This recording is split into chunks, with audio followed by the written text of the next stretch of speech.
Your EV battery doesn't fail all at once. It quietly loses capacity, month after month, from a habit so ordinary that most owners never question it. You're not overcharging. You're not abusing the battery.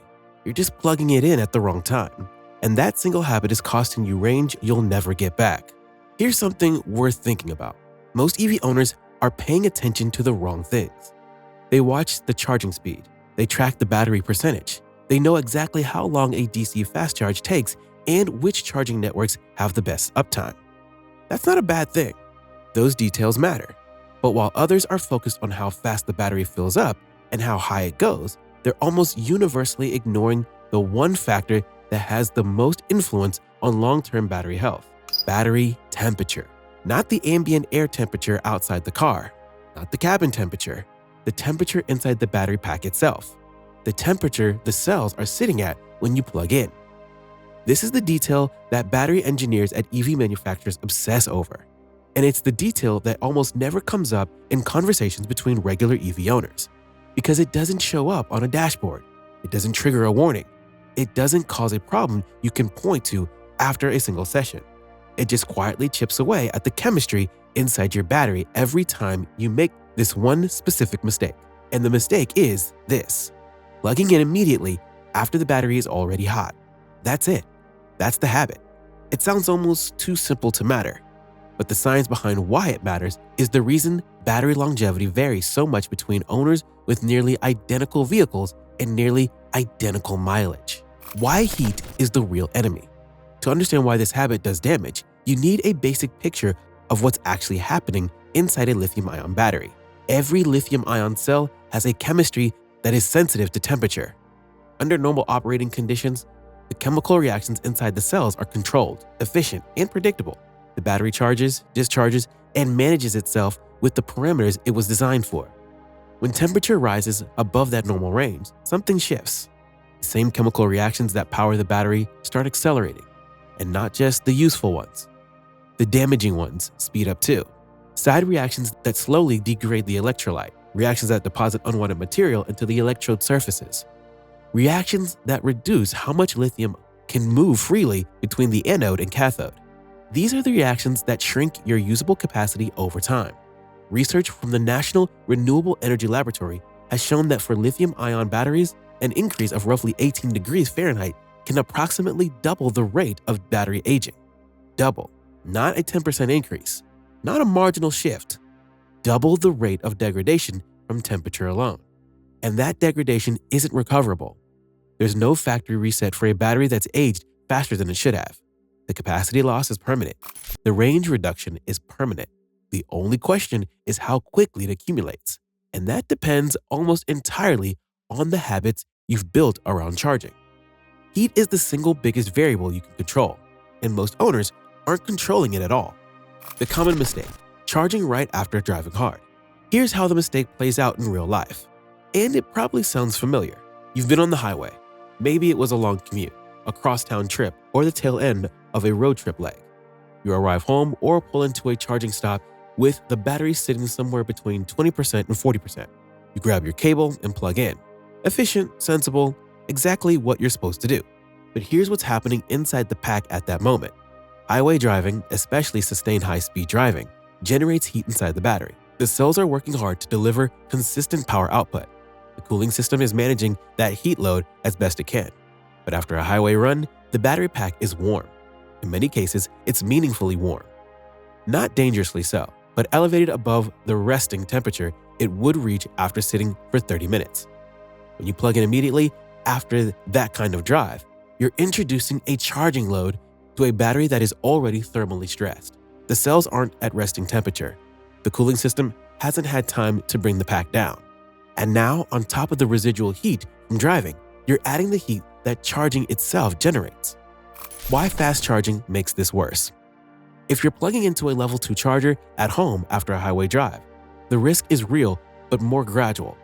The charging rate is moderate, the heat generation is manageable, and the cooling system can handle the combined load reasonably well.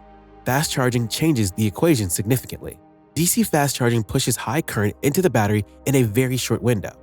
That speed is exactly what makes it useful, but it comes with a thermal cost. A fast charging session generates substantially more heat inside the pack than a slow charge does. That's expected, it's manageable, and it's within what modern EV batteries are designed to handle under normal conditions. The problem is the definition of normal conditions. A fast charger connected to a battery that's already warm from driving is not operating under normal conditions. That pack starts the session heat elevated. The fast charge adds its own thermal load on top of that.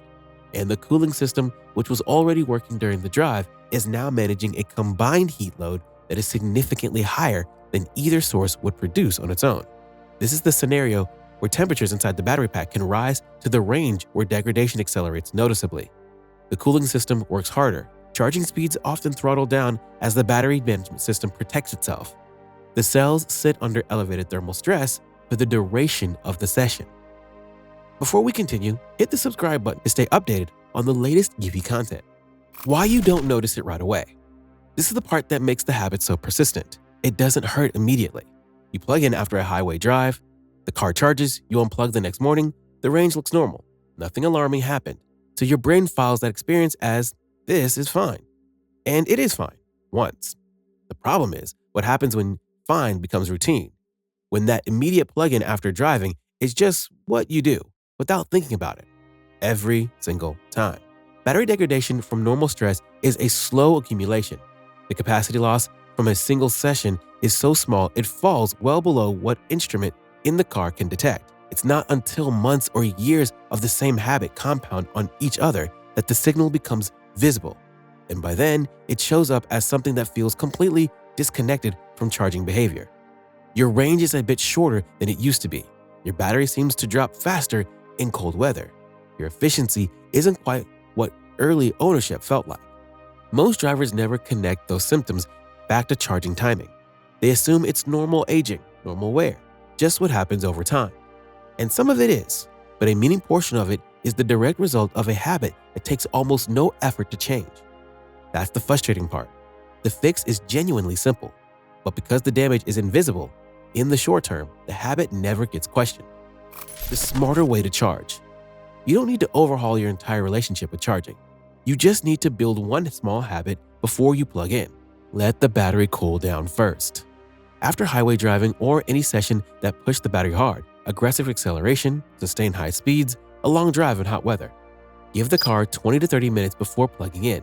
Park in the shade if possible. Let the cooling system circulate and bring the pack temperature down toward resting range. If you have a garage, park in it before connecting. That window gives the thermal management system the time it needs to do the job it was designed to do. By the time you plug in, the battery is closer to its optimal charging temperature. The cells are operating in a low-stress range, and the charging session adds far less accumulative wear than it would have 20 minutes earlier.